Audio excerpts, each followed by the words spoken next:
Hello all, today I'm going to be going over the process of how I made my color changing daisy to sunflower bag. For the bag, I'm using my own pattern, the flower tote pattern. After thinking it over for a while, I ended up making this pattern available for all of you. I'll make sure to put a link in the description so that you can print off and make your very own flower tote. This video is not sponsored and I make absolutely zero monies from social media and YouTube ads and my videos in general. So I'm very excited to announce that I am now an affiliate with Solar Color Dust. If you've been following my channel for a while, you will know that I am Solar Color Dust #1 fan. I absolutely love their color changing dyes. I'll go ahead and put my affiliate link down below in the description, and if you do choose to buy anything from Solar Color Dust, please use my link because not only will you get 10% off, but I will get a small commission. Sorry for sounding so salesy in the first minute of this video, but I just wanted to make sure that I'm being upfront with you and that you know everything. So as you saw earlier, the very first step was to cut out all of the pattern pieces. And then it was time to mix up my dye solution. So I boiled up some hot water per the directions on the side of the bottle. And I then put that inside of this M&M container because I thought it would help keep all the liquid contained.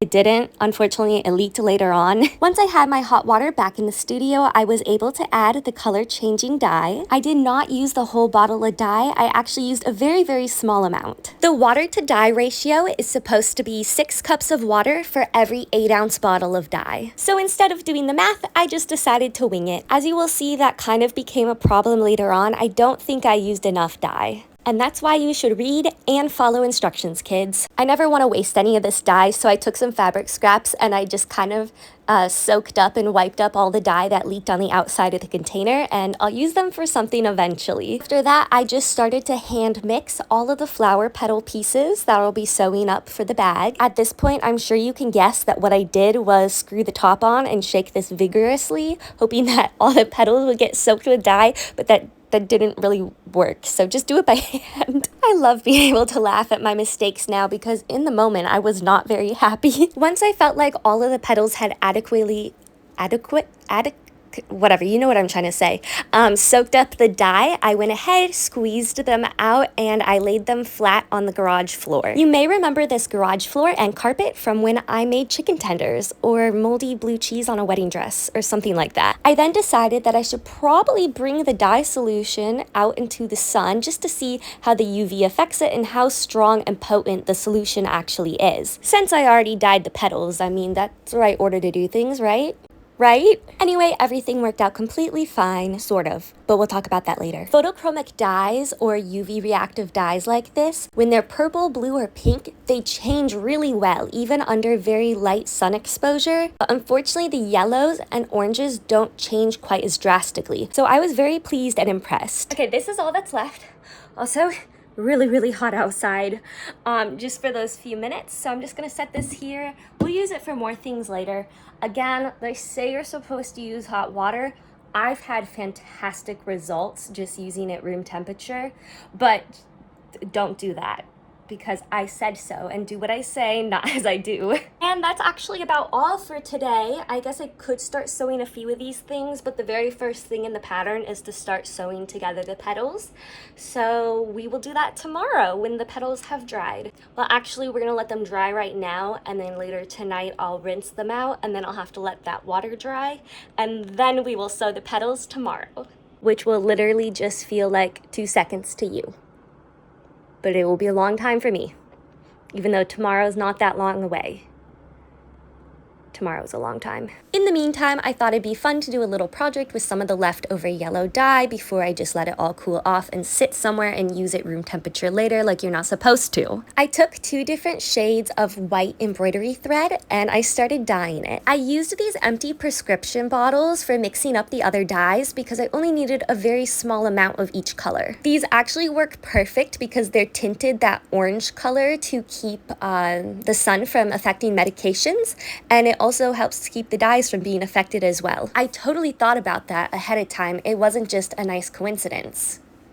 It was a nice coincidence. Once I was done dyeing them, it was time to take them outside and they're beautiful. The color change worked really, really well. This was my first time doing like a tie-dye ombre. Like I've only ever used one color at a time before now, and I love how they turned out. Using the paintbrush to kind of paint the dye onto the threads definitely helped versus trying to actually dip it straight into the dye. The next day, it's time to bring our flower petals out into the sun. We know that the yellow dye works. Wait a second. Why is the yellow dye not working very well? I can see it a little bit. It's very, very faint. It's a little better on this side. Why is it not bright, bright yellow? Well, that was a little bit disappointing, but to be fair, I'm not sure that these are actually 100% cotton. This is editing me. It's really important to use 100% cotton. That's one of the requirements on the instructions. And I've actually never rinsed out the dye with the cold water. Rinsing out your pieces of work is actually really important. That's also part of the instructions. I always just leave it because it's usually on things that I don't plan on washing anyway. So I think what I'm gonna do is I'm gonna give these another dye bath, and I will not rinse them out, and we'll see what happens. Actually, before we waste any more time or dye, I remembered that I had these little bits of scraps that I threw in the bucket at the end of the dyeing process, just to kind of like wipe up some of the little bits of dye that were coming down the side of the jug. So we're gonna see if these change color because they haven't been washed out. And if these don't change color, then we know that we need to start over completely with cotton fabric. But they did change color, yay! The thing is if I had used 100% cotton and then I had rinsed out with cold water, the dye would still be bright because cotton holds on to dye a lot better than synthetic fabrics do. So unfortunately, because I dyed these synthetic fabrics, they weren't holding the dye, and when I rinsed them off in cold water, most of it just washed off, leaving behind a very faint yellow color changing effect. Effect or effect? Effect. I always get that one mixed up. Okay, so I've come to the conclusion that this is not 100% cotton, but I think it does have some natural material. I'm guessing it's like a polyester cotton because if you look, this side kind of has the shininess going in this, it goes in this direction. You kind of see that? Or now it's going up and down, all right? And then on the back, the weave is different. Yep. Then on the front, it's hard to tell with, okay, I don't know if you're gonna be able to tell, but this side is like, I would say this side is the back, whereas like this side is supposed to be the front. The back part of this fabric is potentially made with cotton because it's changing color really, really well. Well, this side is barely changing at all. So when I sew the bag together, I'm definitely going to make sure to put the wrong side of the fabric on the outside so that the petals change color. In this next clip, you can kind of see what I'm talking about. So this is what I would consider the front shiny, silky side of the fabric. As you can see, it is turning yellow, but it's extremely, extremely gradual. It got there, but it wasn't as quick as the other side, which I think might be cotton. The other side changed color almost immediately. You can see how bright it is compared to the other side. So here's the completed tote. When it's inside, it looks like a pretty white daisy, but then when I take it outside, it goes through a magical transformation, and the fairies bless it, and it's super magical-y, and it changes color to a yellow sunflower.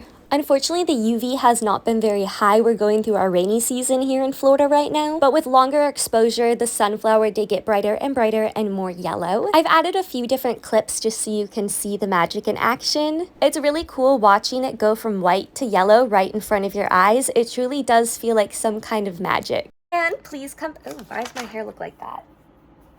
It was kind of in the shower and in the pool, so it's been wet and gross. Anyway, please come back to my channel because I'm going to be making this dress next. It's going to have color changing fabric, color changing vinyl, and color changing embroidery done with a special thread. It's going to be very cool, very magical, very fairy. Thank you so much for watching. Bye. Now I actually have to make this.